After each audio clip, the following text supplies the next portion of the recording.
This is the all-new EndeavourOS Apollo. The system that rapidly climbed up the distro rankings to the top is now refreshed with major improvements and stunning new features. Now we get an even better experience as EndeavourOS Apollo brings us some of the biggest updates before everybody else. I've been using EndeavourOS for some time now and this has blown my mind.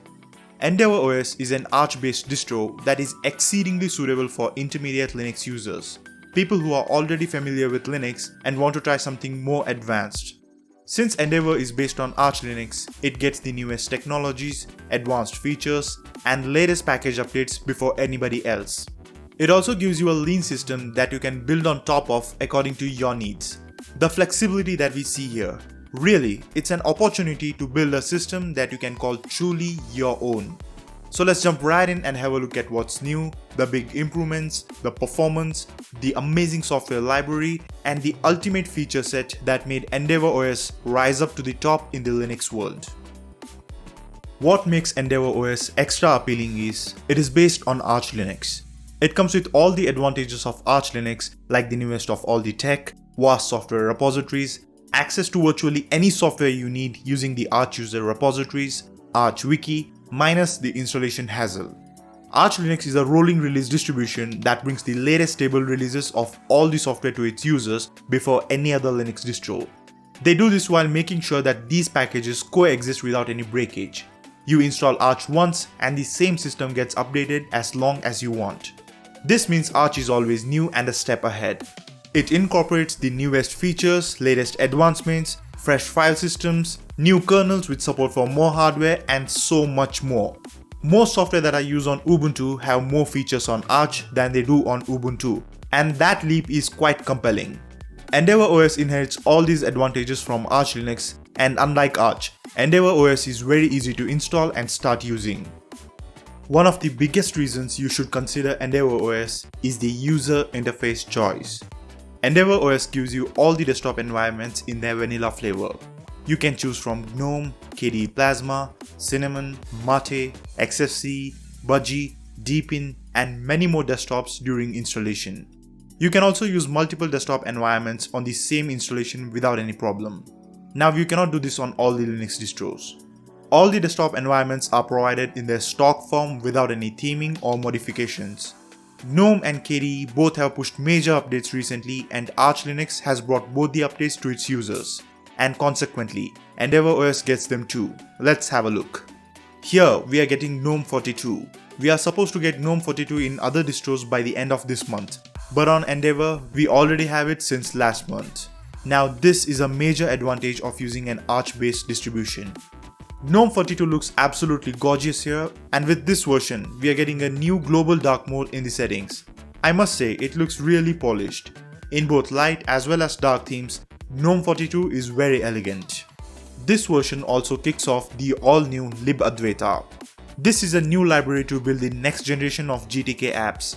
Many system apps are now ported over to GTK4 and libadwaita. These look distinctly modern when compared to other applications. There is a touch of that superior design in these GTK4 apps. At the moment, only the core GNOME apps are using GTK4 and libadwaita, but we can expect many other GTK apps to update soon. These GTK apps also are better in terms of responsiveness, as GTK4 brings better performance over GTK plus 3. Moving on to KDE Plasma, here too we see some cool changes. We get Plasma 5.24 here. This too comes in full stock form. The looks have gotten a touch of enhancement. Accent colors are more prominent now. The breeze theme has been updated and the animations and effects have also been retouched. KDE Plasma runs very smoothly here. Because of the new window animations, working on this system feels more nimble now. Plasma is very good for people who are used to the bottom panel based workflow like in Windows. Plasma is a dazzling desktop that's also super efficient with resources. Additionally, Cinnamon, Mate, Budgie and a few more desktop environments are available here. In the UI department, you get full freedom. You can install and use any desktop you want. And all these are available in their purest form. Then you get freedom to customize them however you want, so that's a plus. All these new packages, advanced features, and routine updates do bring in an element of fragile stability.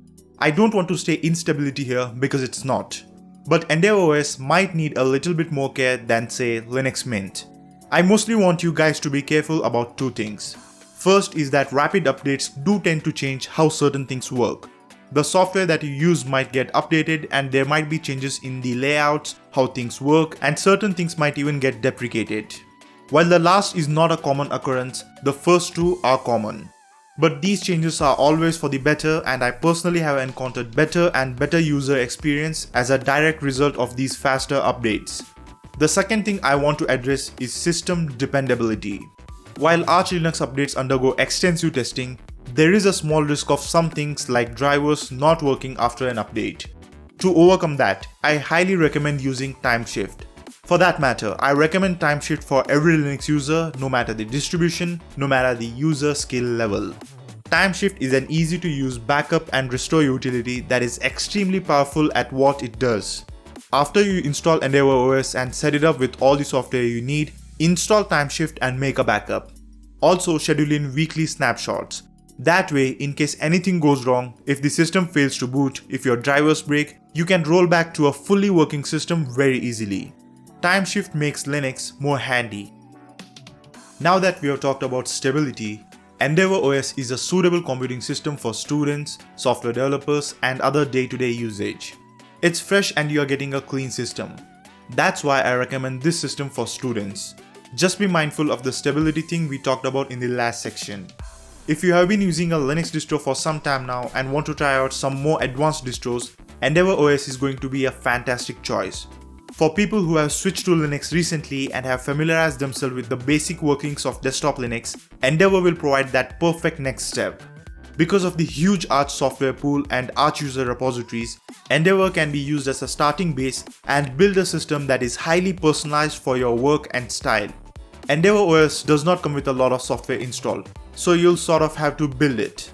And when you have to personalize the system to this degree, every installation becomes truly unique. You own it. Arch-based distros are known to be on the faster side as far as performance is concerned. EndeavourOS is no exception and is really responsive. The default Endeavour installation is very lean and doesn't come with any additional software. It stays true to the Arch principle of keeping it simple and letting the users worry about installing the software they need. So out of the box, Endeavour is very bloat-free. EndeavourOS Apollo installs on a BTRFS file system with compression enabled by default. This should deliver considerably better app loading times on older hard disk drives. Compared to something like Windows 11, Endeavour definitely feels more responsive for day-to-day tasks. The app opening and switching are very fluid here, and the general sluggishness that we see on older computers with Windows is non-existent here on pretty much any desktop.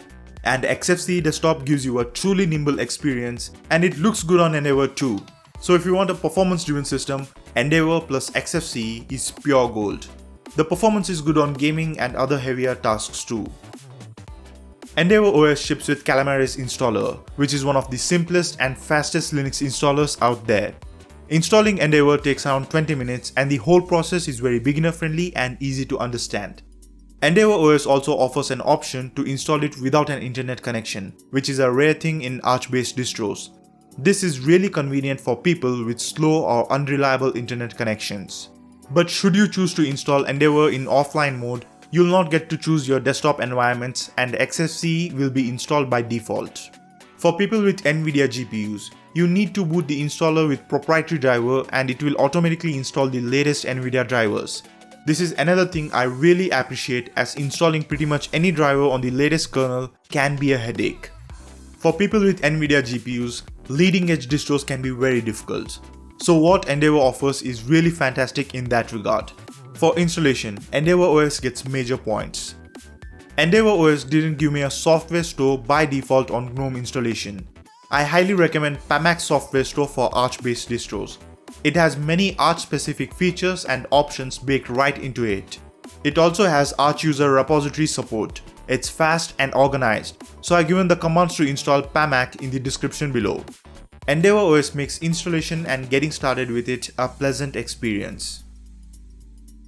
The Arch Linux way is one of the finest ways to experience Linux. EndeavourOS makes it more accessible. But in no way is EndeavourOS a graphical Arch installer. No, it brings more than that to the table. EndeavourOS has a well-established and growing community that is actively making this OS more easily usable by the general public. This is one of the friendliest communities you'll see. Their forums are rich with troubleshooting guides and how-to articles that are really beginner-friendly. EndeavourOS also stays very close to the Arch principle of keeping it simple and giving control in the user's hand. I really enjoyed using EndeavourOS, and I highly recommend this to a certain user base. If you already are introduced to Linux, you've been using a more beginner-friendly distro such as Ubuntu and want to try something that puts more control into your hands, you'll really enjoy EndeavourOS. The download link is in the description below.